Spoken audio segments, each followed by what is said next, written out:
Welcome to Financial Issues, where we help you steward faithfully by honoring God with your investments.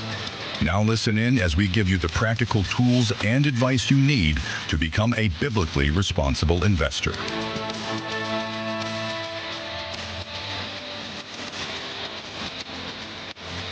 This is Financial Issues, where we help you defund darkness and fund the light by investing with biblical integrity. Folks, welcome to our Winning Wednesday today. Seth Udinsky, Sam Case, and your host, Mark Manila. Mark, great to be here, brother. It is. I'm so glad we're here, and I'm so glad you're with us. Likewise. 610-363-1110. Folks, give us a call right now. Phone lines are open. We'd love to hear from you. 610-363-1110. We have got a jam-packed show today. It's going to be a good one. Hope that you're excited for it. Your calls and questions, of course, will drive it. We've also got our preborn campaign marching on. We're going to be hearing from a special guest later in the show. You don't want to miss that, folks. It's going to be a great, great interview. Stay tuned in about 10 minutes. But first and foremost, guys, let's get right to this here. So yesterday's conversation led us a little bit into the realm of IPOs. And so apparently SpaceX is not the only one, right, Sam? There's a couple other IPOs. Oh, definitely not. Keeping an eye on you. Yeah. Yes, all the buzz lately has been about SpaceX because that's the one that's officially filed. But there are some other huge names out there that could potentially file and go public later this year, namely some of the biggest names in AI. So according to the Wall Street Journal, OpenAI, that's the company behind ChatGPT, is preparing to file paperwork very soon to go public as soon as September. Meanwhile, Bloomberg also reports that Anthropic, that's the company behind the chatbot Claude, is also considering going public, and that could be as early as October, with reports saying both companies could debut with valuations of over $1 trillion, or at least close to $1 trillion.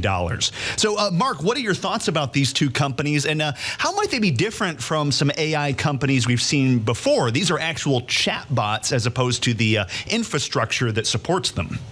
Yeah, there's a lot of difference between these companies and, say, the normal companies that are, I don't know, hardware and software interfaces, semiconductors, all that stuff, data centers. Exactly. It's a lot different. These are the ones that are on the front line. These are the ones that will have influence over society. So I threw that in there right off the bat because a lot of people aren't thinking about the BRI aspect of this. Normally when we screen a company, we're screening it for the product and or the service and for what they do with their profits. But this is a little bit different. The products and services that they're presenting here are like a gun. Their guns don't kill people, people kills people. These frontline chats could start shaping society. I don't know how many of our listeners or how many of you watching out there know this, but if you ever played around with ChatGPT or Claude or any of them, oftentimes they lean far left in their answers, and sometimes they do it subtly. The way they word an answer, instead of making it a positive thing, they somehow make it sound like it's a negative thing with the words they use, just like journalists do. Mark, whenever I write about abortion, a pro-life article, I'll run it through these things just for a spell check. It will always soften my language around abortion. If I say the horror of abortion, it will tone it down and say the realities of abortion. So right, just things like that. And those are subtle, but they're impactful in our society. So we got to be very careful about that. And we can talk about that a little bit more as from a biblical responsible investor. How should we look at these? But there's more to it than that. Think about this: $1 trillion valuation IPO. This is telling us that this company is expected to have just incredible profits and for a long time. And the intellectual property is locked in, that they own it, but they don't. I mean, there's so many ways around so much stuff. So we got to be very careful. I'm excited about AI in many ways. I'm excited about large language models like ChatGPT and Claude. These are a neat thing going on, but there's other things that we should have concerns on. It's easy to get excited about these things because they're almost like a magician. You go to a magic show and you just love it because you can't figure out how they do it and that kind of stuff. Well, that's kind of what Anthropic and all these other ChatGPT. It's just thrilling to see what it can do and how it can do it. But we shouldn't get mesmerized. We need to realize this is a business, and $1 trillion value. They're shouldering a big responsibility to make that valuation worthwhile and not have to grow into over the next 10 years, or not lose it because another technology comes out just as quick. Remember, we have so many different disruptive technologies now, and they're coming quicker and quicker and quicker that large language models might be obsolete by the time they get the server farms all built for them. Quantum computing could take over in that area, and all of a sudden now you need one computer where you needed 1.5 acres of computers to do what they need for training large language models, or a new thing. Machine learning might take over, another form of AI, things like that. So we got to be very careful when we move into it. Also, I'd be very careful about rumors of IPOs. 35, 40 years now in the industry, and I've seen this. I don't know how best to say it, but the sales pitch go on. First, they release rumors. They might go public. Then they start talking about all the great things that they can do. And, it's like a circus. It's just, the idea is to get everybody frothing at the mouth and excited about this IPO so they can raise as much dollars per share as possible. It's a carnival barker IPO. For a company. Exactly. Well, that's exactly what it is, Sam. It really is. And they hire people to do that for them. And right now, if I'm not mistaken, I don't believe Anthropic and/or what was the other one we were looking at? OpenAI. Yeah. Yeah. I don't think either one of them has filed for an IPO yet. No, they haven't. OpenAI, there's more rumor mill around that one that they're going to file that paperwork soon, but still just a rumor. Anthropic is even more of a rumor, where there's not even discussion about when they're going to file that paperwork, as far as I can tell. Yeah, so we have to be very careful about that too. So you're right. It's the carnival barker is out there right now. They're trying to whip it all up and get everybody excited about it, but they haven't even filed, because once they file, then things change. They have to report all, their balance sheets. Everything has to come to the surface. It has to be very clear and clean, so investors can look into it. So I don't know. I think we got to be careful. Mark, I see people asking in the chat, and this is a question I have too. So let's assume that OpenAI, Anthropic, and SpaceX all go public this year, and the valuations are correct. So that'd be, what, $4 trillion that's just dumped into the indices. What does that actually look like practically? Would that just spike everything up? Yeah, that's a good question, Sam. It's really worth considering. I wonder if this year, that doesn't even count all the other IPOs that we're not hearing about, because they're just drowned out by these at this point in time. So I don't know how that would look. I don't know how that would affect. But you figure that each of these are so big. And if they're profitable and if everything's in place, they're going to affect every index out there, and all the ETFs that are, they're saying they do this, or they're going to affect everything. It's going to be a wild, wild market. Oh, gee, like it never has been before. That's right. But you know what? It's really funny we're doing this today. We're talking about this today because I was thinking about disruptive technologies last night. And think about this. Nuclear power is a disruptive technology. It's coming down to scalability of, almost to where you could put a nuclear, well, you can. They actually have nuclear reactors you can put on the back of a truck,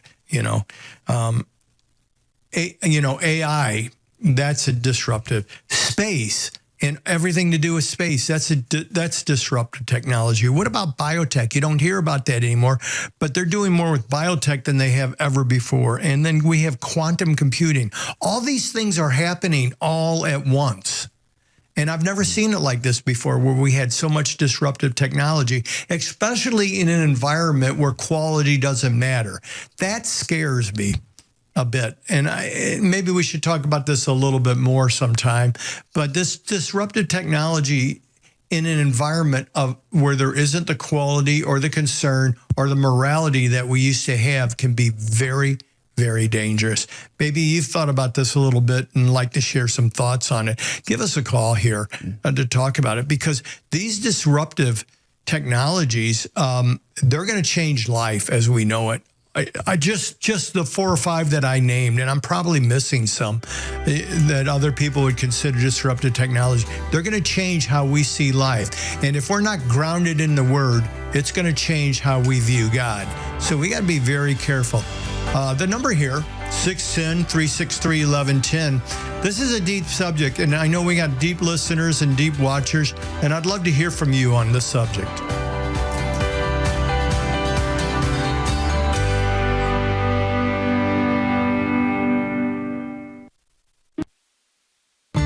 Every day, kids all across America are coming to school with some kind of hidden pain.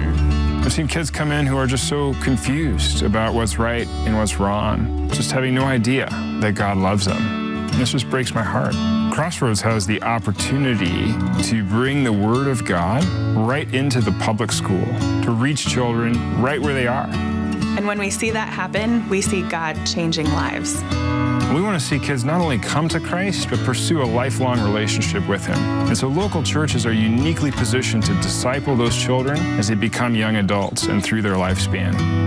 Crossroads comes alongside a church and provides that church with a club structure, curriculum, training, and ongoing coaching for them to run these outreaches in public schools. If you are burdened for the children of America, consider making a donation to Crossroads Kids Club. For more information, visit reachourschools.com. That's reachourschools.com. Growing up, my dad taught me so much. In everything we do, we have an opportunity to bring God glory. It's why I connected with Financial Issues Stewardship Ministries. I wanted to glorify God in how I manage and invest my money. I'm gifting a Financial Issues partnership to my son so he can honor God in everything he does, including how he invests. For more information on how you can gift a partnership, go to financialissues.org/gift. Each May, we celebrate Mother's Day and the gift that mothers are to us. This May, you can help make motherhood possible by supporting Preborn. Preborn partners with clinics across the country, providing free ultrasounds and sharing the hope of Jesus Christ with women who are abortion-minded. When you give to Preborn, you're giving these women a chance to choose life. Go to preborn.com/FISM to give today. That's preborn.com/FISM.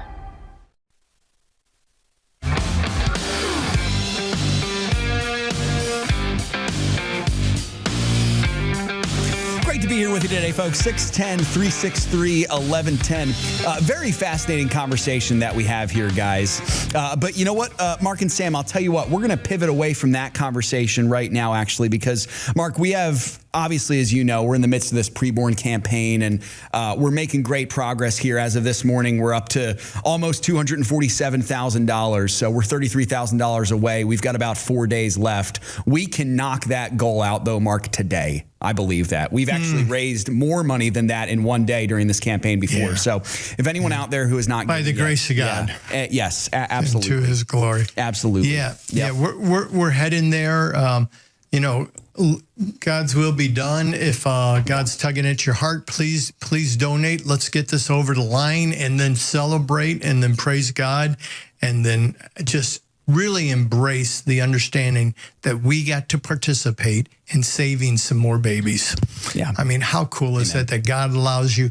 You know, it's almost like one of the most emotional events for me is baptisms. When people, you know, choose to be baptized to promote, to show the world, to just let everybody know, and the angels in the air, that they have chosen Christ. That, you know, I just find that so wonderful that people, you know, are willing to speak with their mouth what they believe in their heart, that, you know, Jesus is risen from the dead. That is so cool and so wonderful. It causes emotions with me. Well, think about the idea that the Lord may have allowed you to participate in somebody coming to the Lord. at one time. I think that's why baptisms move me so much, is because the idea that God could use even me is incredible to me, and I get emotional on that. The same thing I feel is the idea that just maybe my contribution to preborn, what I have given to preborn, and the time we spend helping people understand who preborn is and how unique and wonderful they are, may have saved another baby's life. And I got to participate, and God let me participate in that.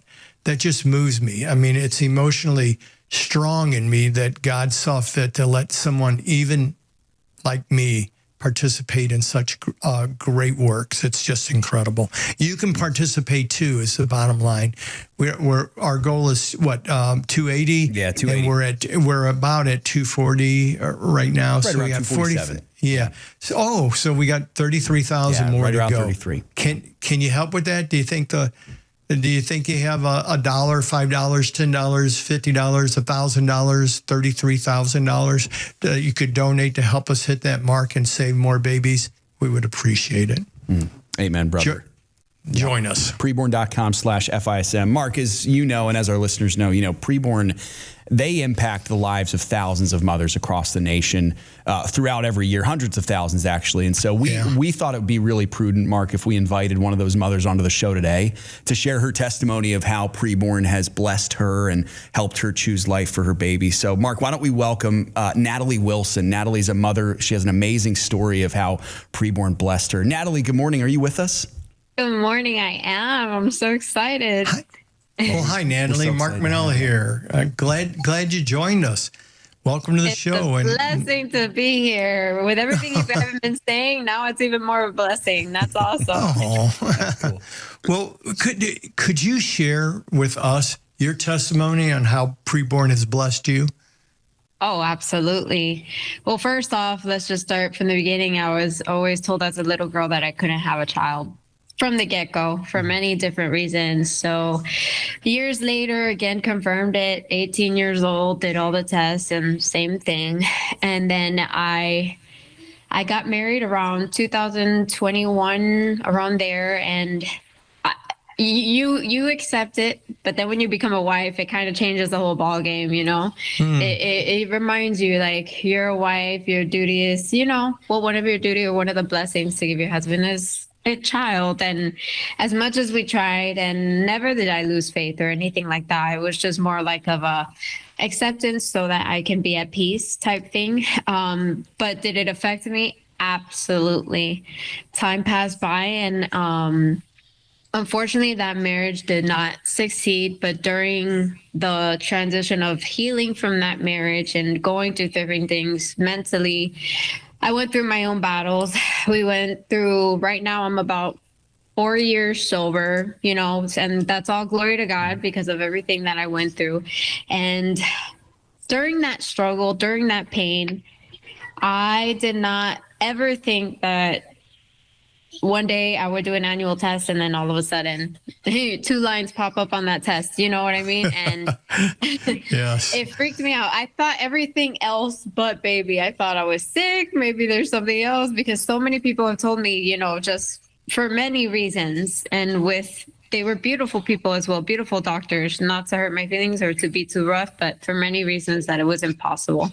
But I do understand that man may say one thing, but God has a whole different plan for everyone. You know what I mean? And well, when it came to being pregnant at that time, I was going through coming back with my family, dealing with getting better. When I came to my family, it was 89 pounds. So I was in a healing process and finally getting a job and everything. And it felt like life was getting better, but I was not happy. I didn't feel whole or anything like that. And one day someone introduced me to a clinic. It's Heartbeat of Miami, where they do pregnancy clinics. They have a pregnancy clinic where they give you free ultrasound, whatever you need, any mother in need, diapers, formula, everything, and at no charge, just to be a blessing. I went in there, and I was raised in the gospel. So I am a true 100% believer. And going in there, I couldn't, let's just say I couldn't even look at the screen. You know what I mean? I couldn't even look at it. And that's the ultrasound screen that was provided.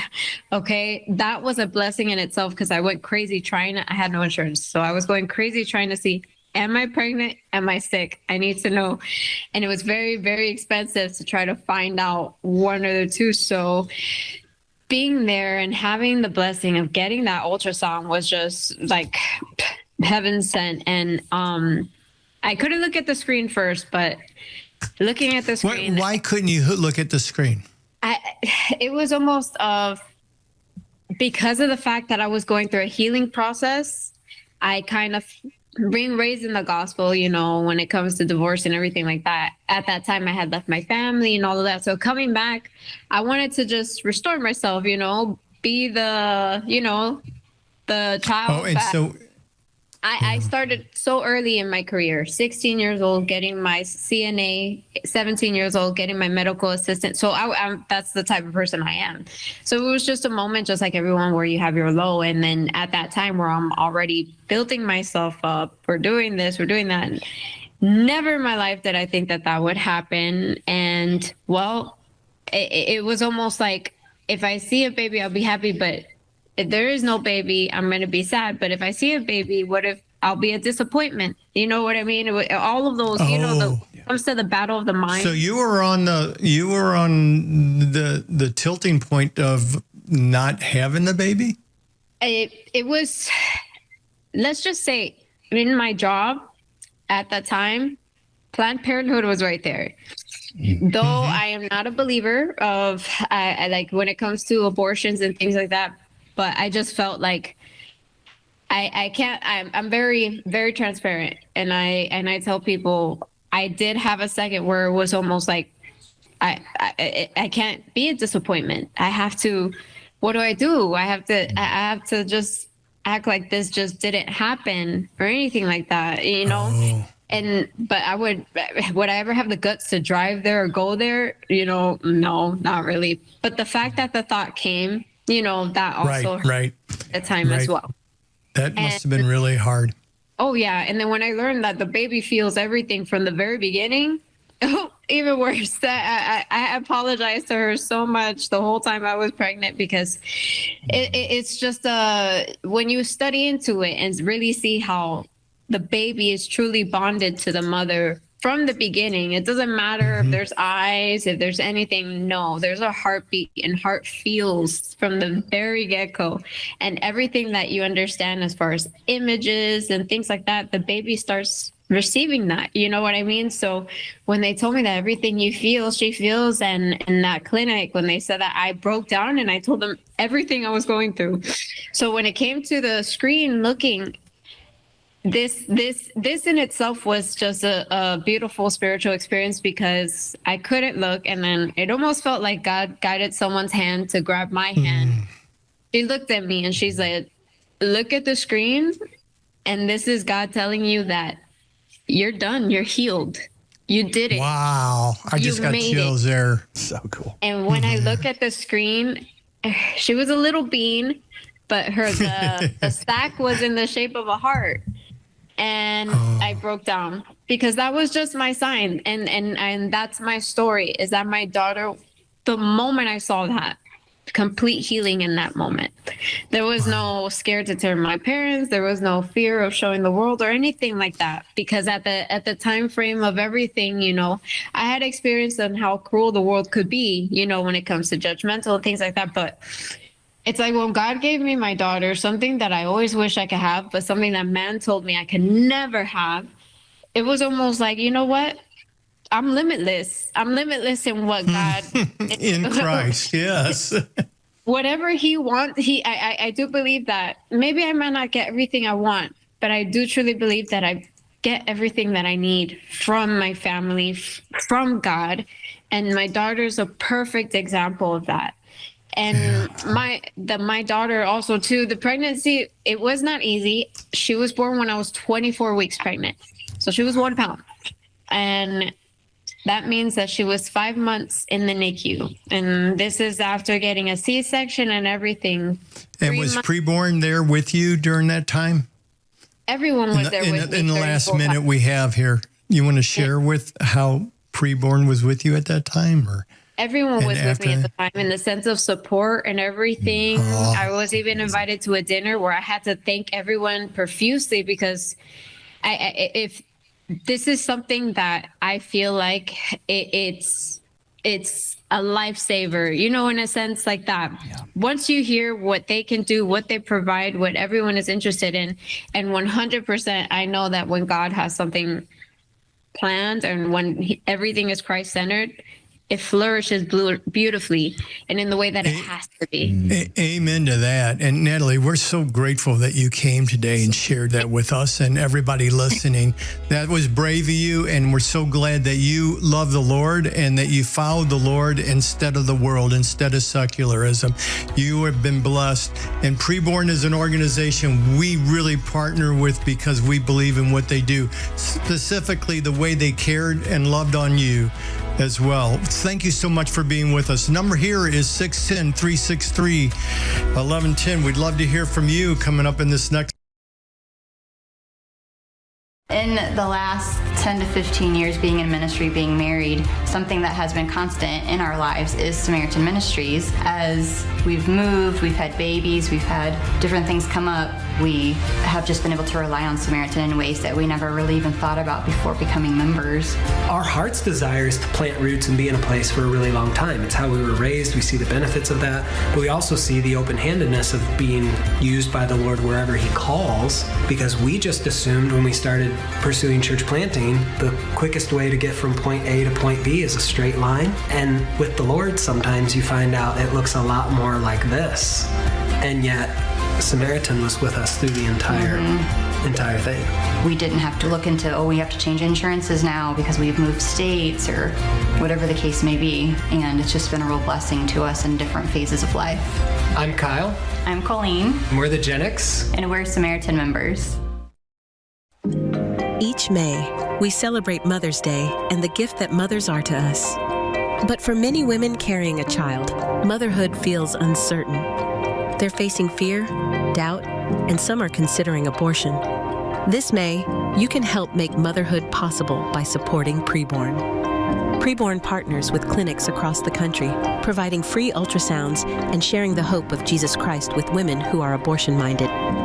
When you give to Preborn, you're giving these women a chance to choose life. Just $28 helps a woman hear her baby's heartbeat, a powerful moment that leads 80% of mothers to choose life. And when we come together to sponsor 200 ultrasounds, we'll equip a preborn clinic with a life-saving ultrasound machine. Will you help make motherhood possible? Go to preborn.com/FISM to give today. That's preborn.com/FISM.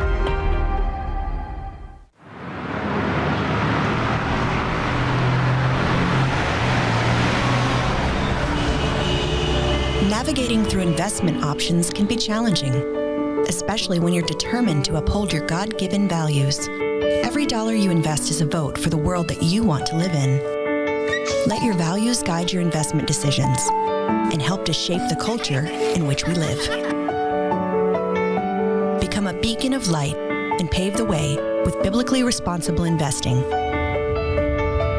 Timothy Plan, where faith and finance collide. Before investing, carefully consider the fund's investment objectives, risks, charges, and expenses of the investment company. This and other important information can be found in the fund's prospectus. To obtain a copy, visit timothyplan.com or call 800-846-7526. Read each prospectus carefully before investing. Investing involves risk, including the potential loss of principal.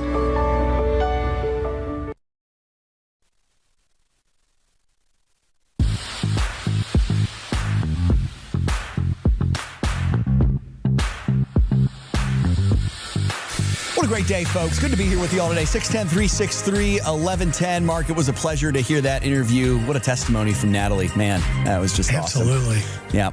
If your heart was touched, folks, you can go ahead to preborn.com/FISM and make your donation there. You can call them as well, #250 keyword baby, and feel free to do that. We're close to our goal, so let's hit it. Let's hit it today. Or go out to financialissues.org and click on the banner. Perfect place and to you go. can give there as well. Yep. And remember, every dollar you give, it's matched. It is. Yeah. Matched in multiple ways, actually, Mark, because, of course, we've got that ultrasound match and then the gift to FISM at the end. It's an amazing campaign to do. So consider that, folks. 610-363-1110. Hey, you know, it is a good news day, guys, Winning Wednesday, and we're seeing some really great things happening as well. Looks like Christians are more ready to hear about BRI than they have before. You know, I was talking to Mark and Sam. I was telling you guys during the break, sometimes I feel discouraged when I try to talk to people, for instance, at church or family members who are believers. They love Christ. But I tell them about biblically responsible investing, and they look at me like I've got 5 heads.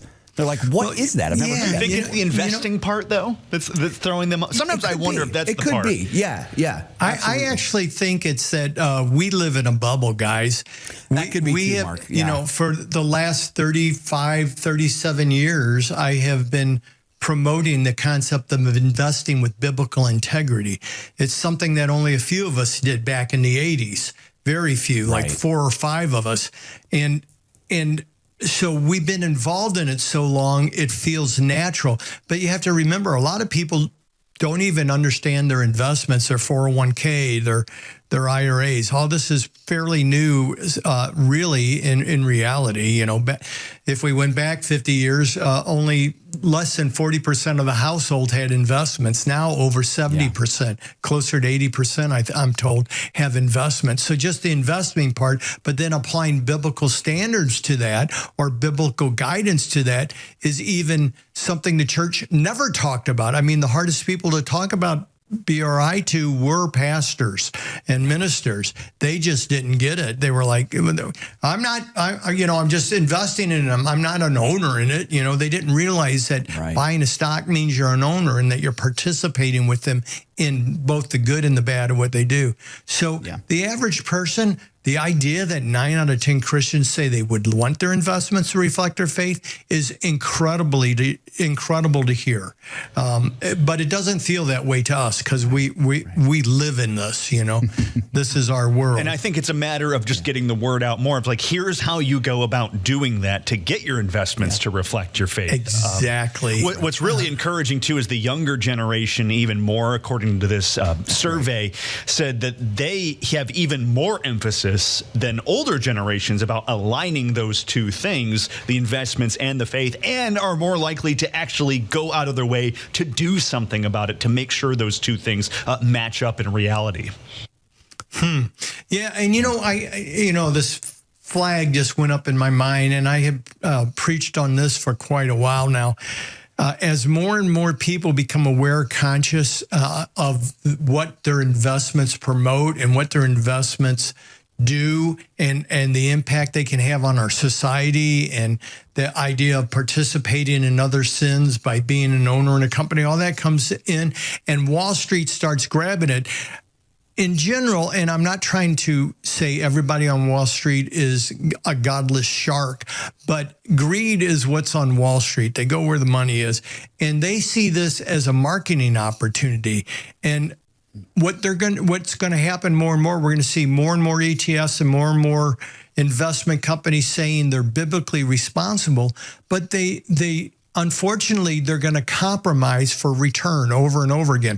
And I've seen this already with ETFs that have come out and within a year started compromising and buying stocks for return to boost their returns because their managers didn't seem to have the ability to manage the 90% of stocks that are out there that are clean, you know.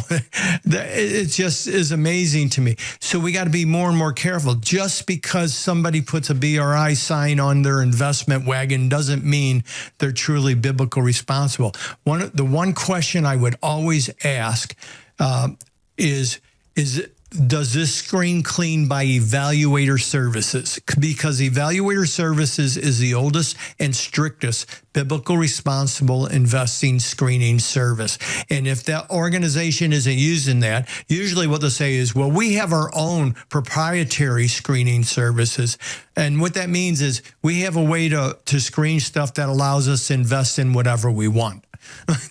Bottom line. So we're going to have to be very careful as Christians moving forward as the market gets flooded with sharks and hucksters that are using Christianity alone, I mean, the church is one of the biggest areas for fraud to come into.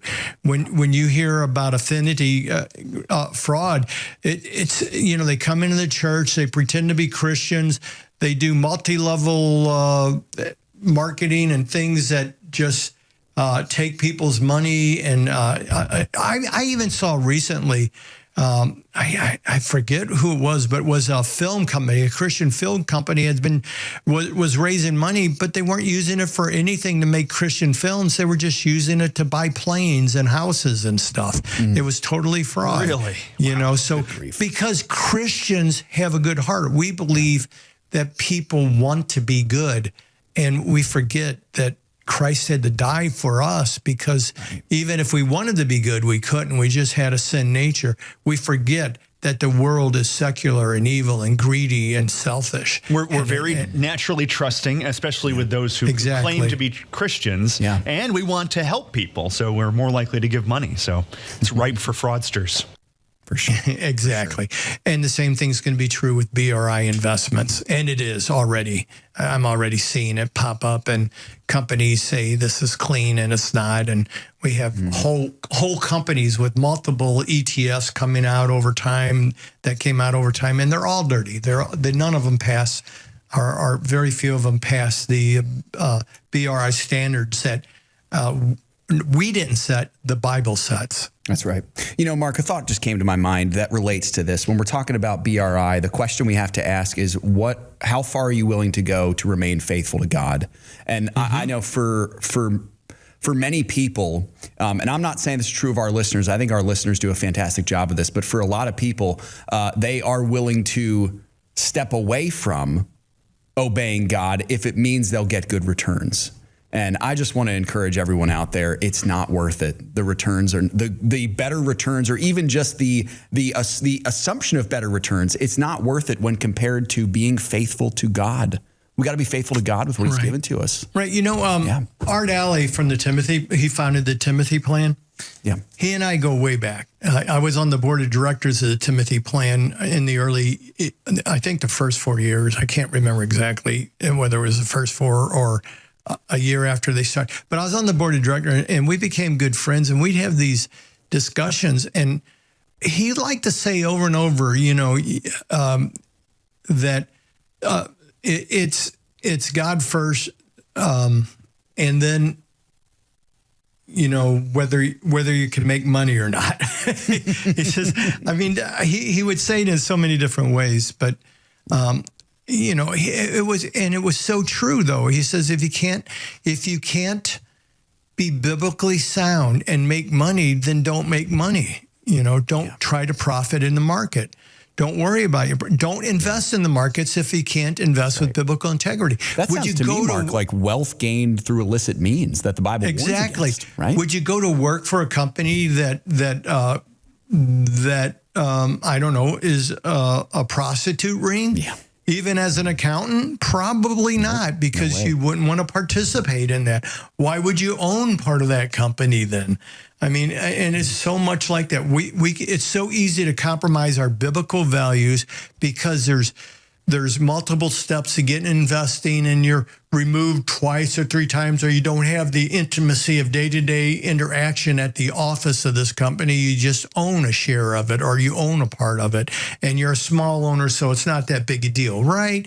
Well, right. It just like, a little lie isn't a big deal, isn't it? A little murder isn't a big deal, is it? A little murder. A smidge of murder. Yeah. Right. George in the chat says when he tries to tell Christians about it, his common pushback is, well, I don't believe you can name a single company who is actually clean when it comes right down to it, so it doesn't really matter. This is kind of the excuse that all companies are doing something immoral. I guess we just shouldn't do anything right then. Yeah, right. Sinners, right? So it might as well just not matter. Well, that's generally the argument, and that's an argument against it because they don't want to honor God in what they do. The profits are more important, but you don't have to give up profits. Let's throw that out again. We proved that over and over.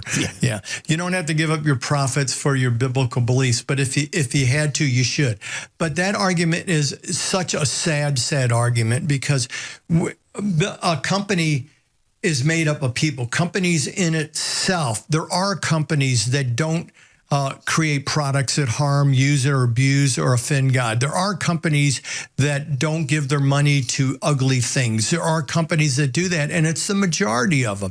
And yes, there are people in those companies who are heathenistic. There are people in there who are satanistic. There are all sorts of people in those companies. But in general, this company does not do those things. They do good things. And you can invest in those companies and feel comfortable being an owner in them. You know, it's like saying, well, I'm not going to go to any church that has hypocrites in it. Good luck I guess you're going to pray in your basement all by yourself. Right. Exactly. 610-363-1110. Give us a call.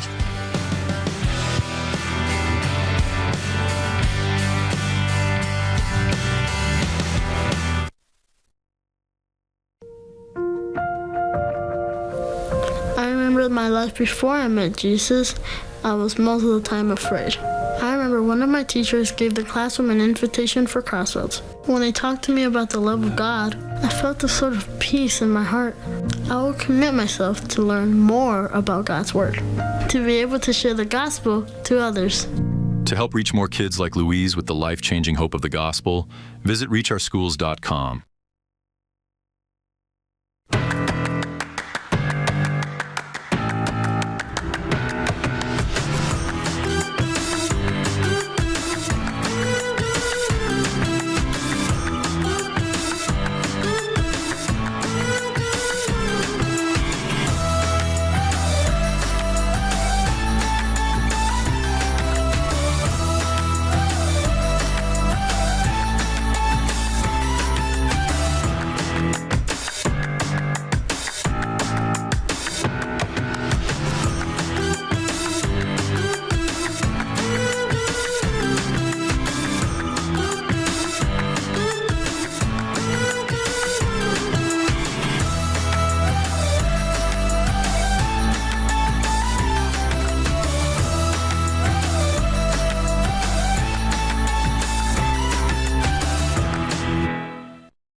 Each May, we celebrate Mother's Day and the gift that mothers are to us. This May, you can help make motherhood possible by supporting Preborn. Preborn partners with clinics across the country, providing free ultrasounds and sharing the hope of Jesus Christ with women who are abortion-minded. When you give to Preborn, you're giving these women a chance to choose life. Go to preborn.com/FISM to give today. That's preborn.com/FISM.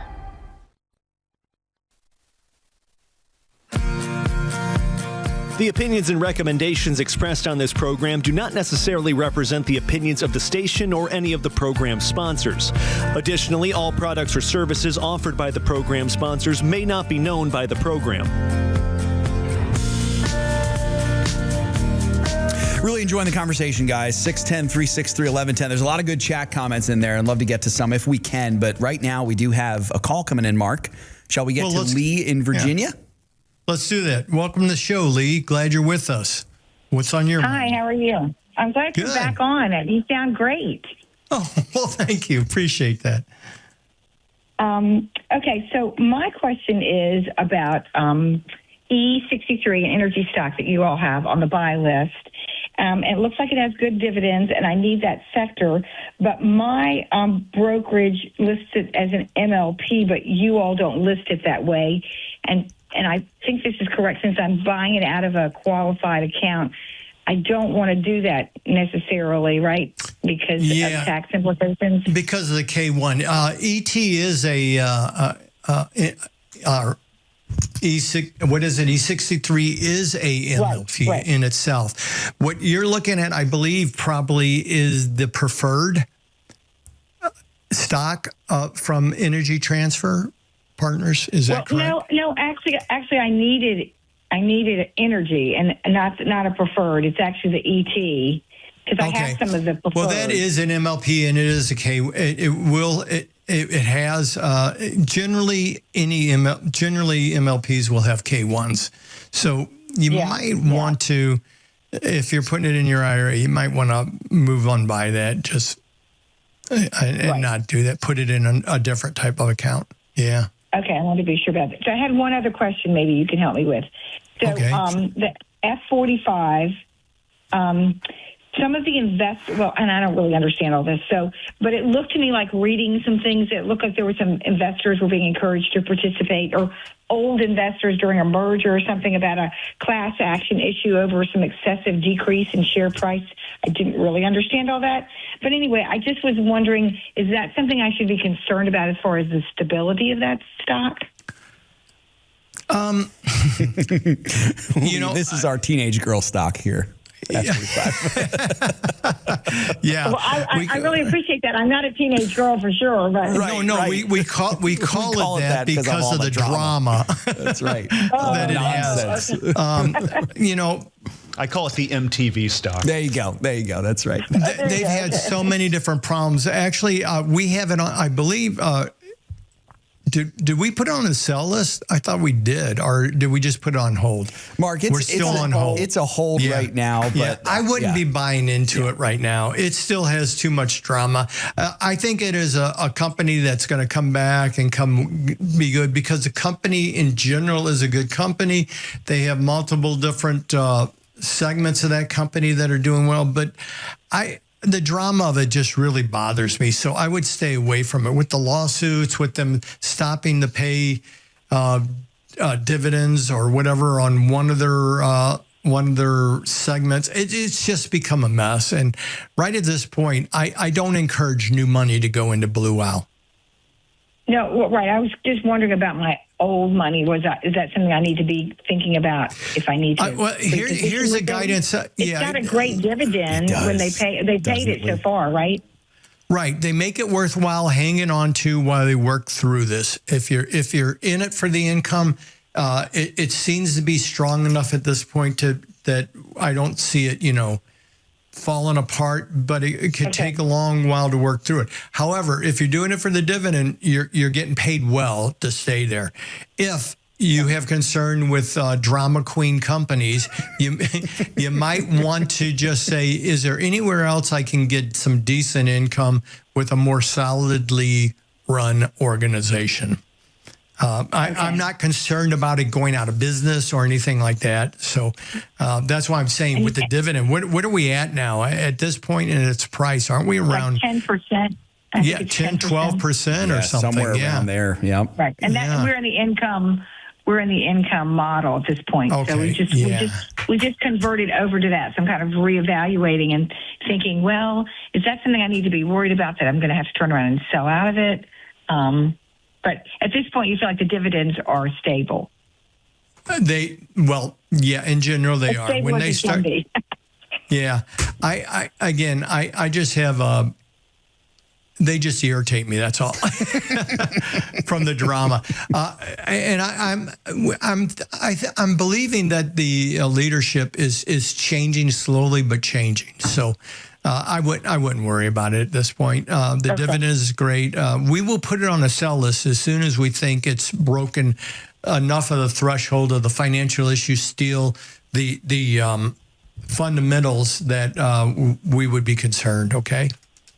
Okay, that sounds great. Well, thank you so much. Okay. And keep getting better. All right. Thank you. I really appreciate that. Yeah. Hey, we got a few minutes. I really appreciate Lee's questions. She's looking at it from the investment side, but she's a biblically responsible investor, which is really good. One of the things that last thing bothered me a lot, that I think it was either Sam or you said, Seth, about the argument that people use, or somebody said the argument people use is there's no perfect company. Right. And so it's like, that's such a dumb thing. There's no perfect person. That's why Christ had to die for us, and our goal is perfection, but we're not going to achieve it. God is going to achieve it in us. And he does that by us stepping out in faith. One of the ways we can step out in faith is to do as much as we can of what his word tells us to do. And one of those things is not to associate with evil. So, do the best you can with what God has given you as often as you can. And that's a step towards honoring God. You don't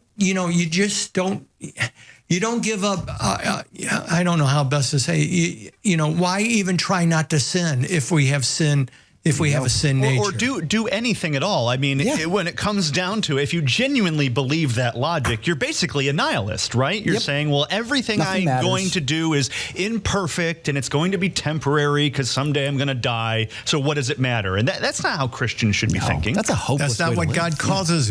He says, be transformed. Don't conform to this world, but be transformed by the renewing of your mind. The way you renew your mind is you get in the Word, you go to church, you fellowship, and you practice the things you know to be true. Even if it's uncomfortable, you invest with biblical integrity.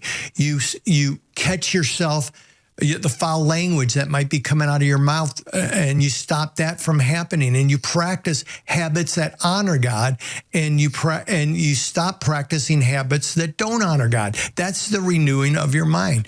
Investing with biblical integrity helps you to do that, because when you start thinking about, is this company honoring to God or dishonoring, or is it neutral? Well, neutral and above is good.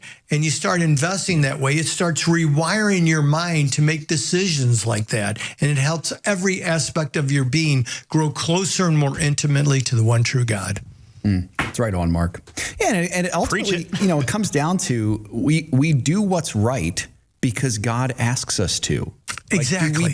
Do we trust God enough that if he asks us to do something, he asks us not to partner with darkness, not to fund evil things, that we're going to question that? No, we shouldn't question it, because God knows better. He knows better. He knows what's best for us. He knows what's best for this world. Yeah. So ultimately, if you have no other reason to do what's right except God told you to, that's enough. That's reason enough. Do what's right because God told you. Yeah. Sorry. Exactly. And then the other end of this, where this all leads down to, if that person is right who says, well, there's no perfect company, then maybe you shouldn't invest at all. Yeah. That's where it leads. Yeah. It's not, well, I might as well invest in anything because there's no perfect company. No, that's not what God says. That's not what he said. So if you're going to follow your own logic, you should get out of the stock market totally. You should get out of shopping at every retailer out there, because there's no perfect retailer. You should stop buying food from farmers because there's no perfect farmers. You should just build a wall around your house, raise your own cattle and your food. Mark, there's no perfect house either. So you can't have a house either. So get out of the house. That's right. Then you're can't have a family either. You're trapped with yourself, and you're not perfect. You're not perfect and you're not perfect. Right. And that just leads to self-destruction. Yeah. And Mark, it's like a you said, terrible argument. I think it was the last segment you said there's also no perfect church. So got to throw going to church out the window too, because if you're looking for a church that doesn't have sinners in it, good luck. Not going to find one, At least not until we get to glory. So I don't know. You're not talking about my church. Of course not. Well, do you go there, Sam? No, I don't. Because I taint it. That's great. Boy, it's a great discussion, guys. Mark, I'm grateful for your anytime somebody just wants to compromise, they find ways to do it. God bless you for even considering investing, but that's what we're here for. Financial Issues is here to help people realize that we're not perfect. God did it all. He did it all. He paid the full price. He's the one who's going to perfect us. We don't perfect us. We just say, God, I desire to no longer have a sailor's tongue. God, I desire no longer to have lustful thoughts. God, I desire to do all these things that glorify you. Your strength, your power in me, your Holy Spirit in me can do these things. And he will. He'll start perfecting you step by step on that journey to perfection. And it's a wonderful journey with Christ. And it's been a wonderful journey today with you. I'm so happy that you joined us today online, on radio, on television, however you connect with us. Thank you for doing so. We really appreciate you being here. We appreciate your love for God. We appreciate that you have a desire to invest with biblical integrity, and we appreciate the opportunity to help you to do so. Look forward to seeing you tomorrow, Thursday. Remember, that's only one day away from our Overtime Friday, so you want to get your dialing fingers ready for that. God bless you all. We'll see you tomorrow.